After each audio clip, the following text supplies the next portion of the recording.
ভারত ও ইংল্যান্ডের মধ্যে প্রথম টেস্টে ইংল্যান্ডের অধিনায়ক টসে জিতে প্রথমে ব্যাটিং করার সিদ্ধান্ত নেয়। বেন স্টোকস টসে জিতে ব্যাটিং করার সিদ্ধান্ত একসময় মনে হচ্ছিল সঠিক, কিন্তু ভারতীয় বোলাররা তা ভুল প্রমাণিত করেছে।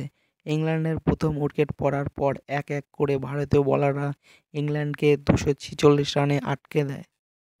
ইংল্যান্ডের হয়ে জনি বেস্টো ৩৭ রান ও ইংল্যান্ডের অধিনায়ক বেন স্টোকস সর্বোচ্চ ৭০ রান করে। রোহিত শর্মা আজ দুর্দান্ত অধিনায়কত্ব করেছে।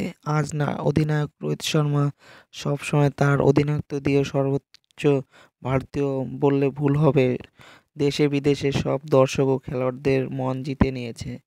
প্রথম দিনে ভারতীয় স্পিনারদের অবদান সবচেয়ে বেশি। ভারতের হয়ে সবচেয়ে বেশি রবীন্দ্র জাদেজা ও রবিচন্দ্রন অশ্বিন ৩টি করে উইকেট নিয়েছে ও বুমরা ও অক্ষর প্যাটেল ২টি করে উইকেট নিয়েছে। সিরাজ কোনো উইকেট পায়নি। ভারতের হয়ে প্রথম ইনিংসে ভালোই শুরু করেছিল দুই ওপেনার ব্যাটসম্যান এসএসবি ও রোহিত। শুরুটা ওয়ানডে ফরম্যাটের মতোই